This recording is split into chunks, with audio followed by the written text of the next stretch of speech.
Sahabat peradaban kasih ekologis yang terkasih, selamat berjumpa dalam renungan harian bersama saya, Romo Alois Budi Purnomo PR, melalui channel ini. Semoga panjenengan selalu sehat, tetap semangat tanpa sambat, selalu bahagia, kebahagiaan yang bersumber dari Tuhan Allah kita. Mari kita awali perjumpaan kita dengan bersatu di dalam doa. Allah Bapa yang Maha Pengasih dan Penyayang, yang Maha Rahim, singkirkanlah segala sesuatu yang menghalangi kami, agar kami siap lahir batin untuk melaksanakan kehendak-Mu dengan hati yang lapang dan sikap yang bijaksana. Dalam Yesus Kristus Putra-Mu, Tuhan dan pengantara kami, yang hidup dan berkuasa bersama Dikau dalam persekutuan dengan Roh Kudus, Allah yang Maha Esa, sepanjang segala masa. Amin. Sahabat peradaban kasih ekologis yang terkasih, kita akan membaca bacaan yang kedua pada hari Minggu biasa yang ke-32, yang dikutip dari surat pertama Rasul Paulus kepada jemaat di Tesalonika. Saudara-saudara, kami ingin agar kamu mengetahui tentang orang-orang yang sudah meninggal, supaya kamu jangan berduka cita seperti orang-orang lain yang tidak mempunyai pengharapan. Karena kalau kita percaya bahwa Yesus telah mati dan telah bangkit, maka kita percaya juga bahwa mereka yang telah meninggal dalam Yesus akan dikumpulkan Allah bersama dengan Yesus. Demikianlah sabda Tuhan. Syukur kepada Allah.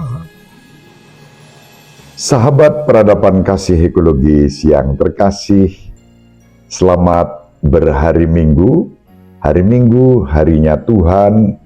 Kita bersyukur bersama seluruh umat Katolik di seluruh dunia, serentak, sama, liturgi, bacaan-bacaan, bahkan doa-doa yang prinsip sama di seluruh dunia, kita persembahkan kepada Allah. Bacaan kedua yang diwartakan kepada kita, mengajak kita untuk mengambil sikap yang bijaksana, sebagaimana diwartakan dalam bacaan yang pertama, dan Injil temanya tentang kebijaksanaan. Dan kebijaksanaan itu kalau kita membaca dalam Injil pada hari ini, pada bagian terakhir, sesudah Yesus menyampaikan perumpamaan tentang 5 gadis yang bodoh dan 5 gadis yang bijaksana, bagian akhir Injil, Yesus bersabda bahwa kita diajak untuk berjaga-jaga karena kita tidak tahu kapan saat Anak Manusia datang. Saat Yesus berbicara tentang waktu dan saat Anak Manusia datang, itu menunjuk pada peristiwa yang disebut kedatangan Tuhan, yang secara umum disebut hari kiamat. Kita semua tidak tahu kapan hari kiamat akan tiba, kecuali Allah sendiri. Dan secara personal, kedatangan Anak Manusia dalam konteks iman kita terhubung dengan peristiwa kematian. Kita tidak pernah tahu kita akan mengalami kematian itu kapan. Untuk itulah maka kita diundang bersikap bijaksana.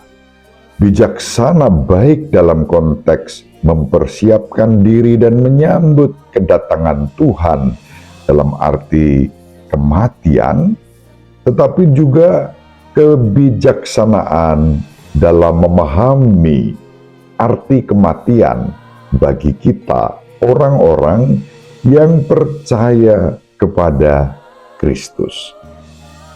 Dalam konteks ini, dua hal bisa kita perhatikan. Berdasarkan bacaan kedua, surat Santo Paulus kepada jemaat di Tesalonika, kita diajak untuk percaya dalam pengharapan dan kasih bahwa semua orang yang meninggal dalam Kristus dinaikkan ke dalam kemuliaan, dan karena itu sikap bijaksana saat menghadapi kematian orang-orang yang kita kasihi dan mengasihi kita tidak boleh berduka cita berkepanjangan. Duka cita tentu sesuatu yang wajar, yang normal.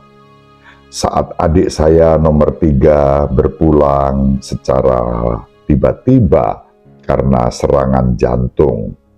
Demikian juga ketika ibu saya yang tercinta berpulang karena serangan jantung yang sama. Tentu sedih. Secara manusiawi, berduka cita, menangis, sedih.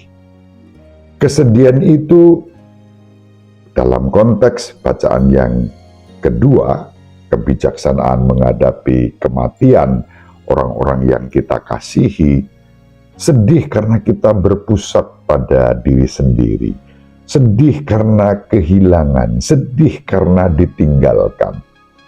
Tetapi terhadap yang sudah meninggal, Santo Paulus mengatakan mereka sudah dinaikkan ke dalam kemuliaan dan bersama dengan Kristus. Maka kita tidak boleh berduka cita. Dan itu sangat benar, sangat tepat. Maka kalau saya mengatakan, mari kita tidak berlarut-larut dalam duka cita ketika kita menghadapi dan mengalami kematian orang-orang yang kita kasihi dan mengasihi kita, itu bukan sekadar isapan jempol, omong kosong. Saya sudah mengalaminya dan tanpa diduga, anak manusia datang dan saatnya kita tidak tahu kapan terjadi. Itu yang pertama.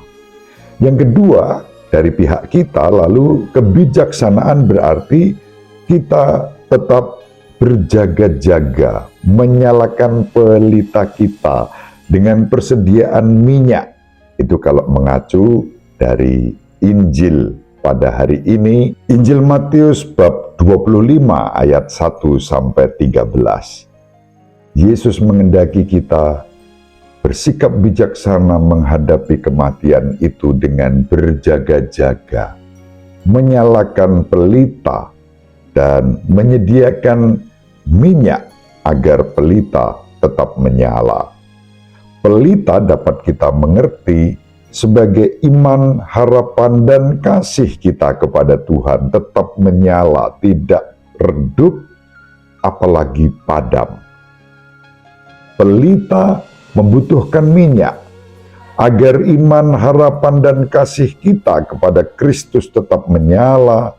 Maka, mengacu pada bacaan yang kedua, kita terus-menerus membangun pengharapan di dalam Kristus. Kematian bukanlah sesuatu yang menakutkan, yang mengerikan, yang kita hindari. Kematian akan datang kapan saja. Untuk itu, alih-alih merasa takut, khawatir, cemas, lalu kita diajak untuk tetap menyalakan pelita. Pelita itu menerangi dan menaklukkan kegelapan. Dan agar tetap menyala, minyak disediakan. Minyak dalam bentuk sikap beriman dalam pengharapan dan kasih. Melalui kepercayaan kepada Kristus, kita topang dengan perilaku hidup yang baik. Tindakan-tindakan dan perbuatan-perbuatan yang berkenan bagi Tuhan, dalam cinta kasih, dalam kerukunan, dalam kerendahan hati, dalam rasa syukur yang terus-menerus, tidak serta-merta memandang kehidupan ini serba negatif, serba buruk, tetapi punya pengharapan, selalu melihat sisi baik kehidupan. Itulah kebijaksanaan. Dan kebijaksanaan itu sangat berguna bagi kita dalam menyambut kedatangan Tuhan. Kalau kita tetap berpengharapan dengan pelita yang menyala, dengan minyak yang tersedia, minyak perbuatan baik yang kita upayakan, meskipun itu bukan penentu utama. Penentu utama keselamatan kita, kembali mengacu pada bacaan yang kedua, adalah Kristus.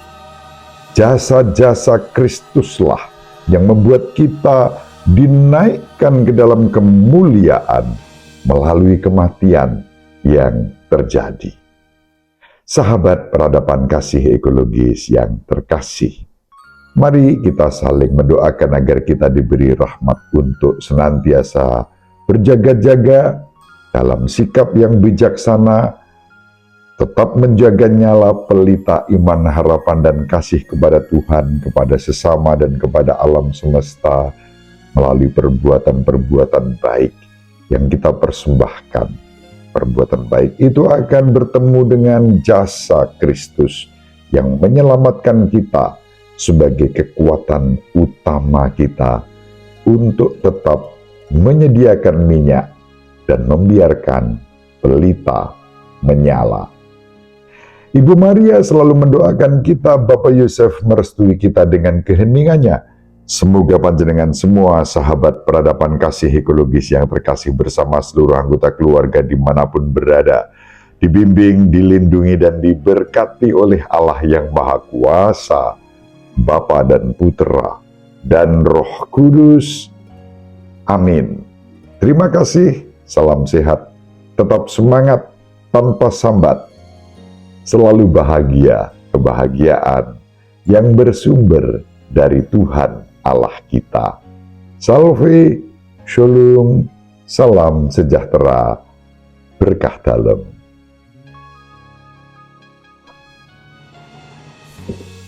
Sahabat peradaban kasih yang terkasih, sampai jumpa pada episode berikutnya. Terima kasih atas kebersamaan kita. Salam peradaban kasih ekologis, berkah dalam.